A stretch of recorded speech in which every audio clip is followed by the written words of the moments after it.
साथियों, आपको पुस्तक जीवन जीने की कला लेखक पंडित श्री राम शर्मा आचार्य पढ़कर सुना रहे थे। आइए सुनते हैं यूनिट 6। देव, दानव या मानव कुछ भी बना जा सकता है। मित्रों, स्वर्ग प्राप्त की इच्छा हो तो ऊंचे उठे। मनुष्यता भूलोक की वस्तु है।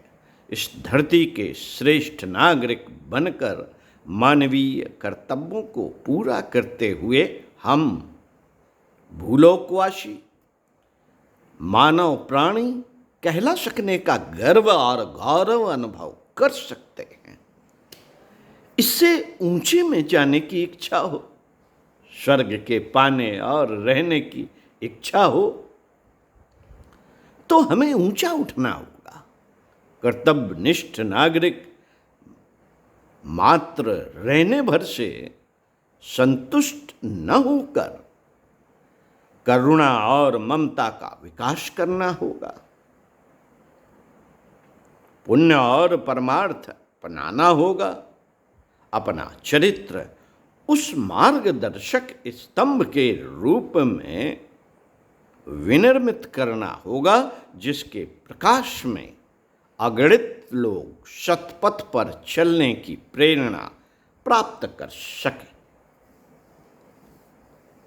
मित्रों, आत्मनिर्माण मानवीय कर्तव्य है। आत्मनिर्माण हमें समझना चाहिए और करना चाहिए। ये हमारा मानवीय कर्तव्य है।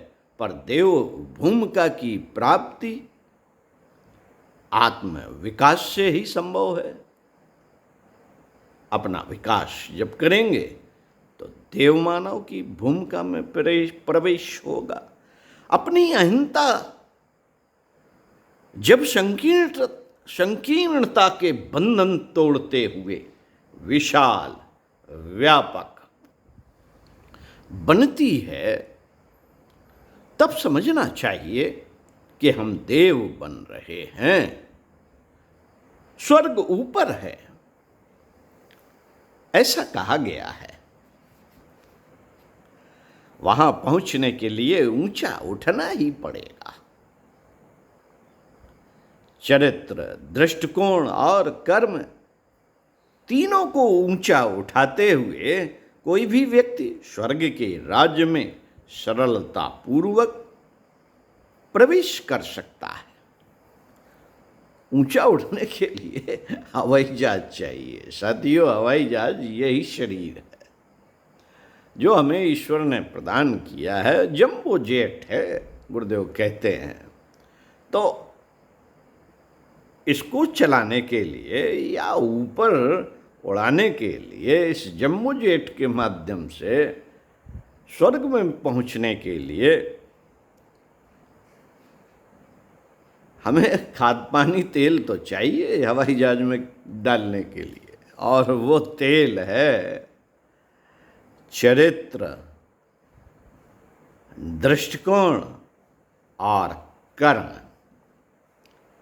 इनको ऊंचा उठाते हुए, इनको उस शरीर रूपी जंबो जेट में इसका विकास करते हुए हम स्वर्ग पहुंच सकते हैं। साथियों, नरक में जाने की इच्छा हो तो वह भी पूर्णतया अपने आप की बात है। नीचे भी लेके जाया जा सकता है। नरक नीचे है, इसे अधः पतन कहते हैं। पतित जीवन जीने वाले, पतित दृष्टिकोण अपनाने वाले और पतित कर्म करने वाले अपने समग्र अतः अधः पतन के कारण सहज ही नरक तक पहुंच सकते हैं।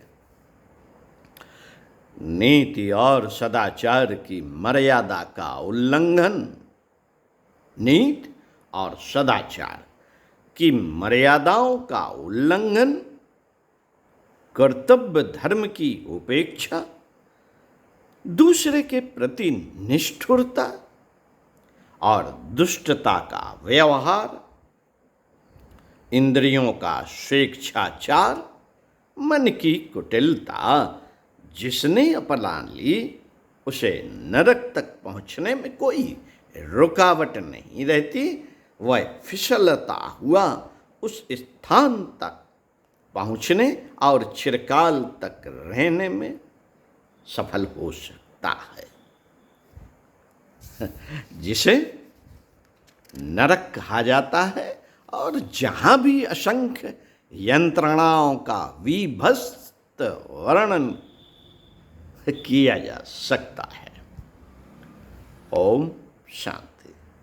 पढ़ते रहिए कुछ अच्छा, सुनते रहिए कुछ अच्छा, लेकिन इस पर चिंतन मनन जरूर करते रहिए। ओम शांति।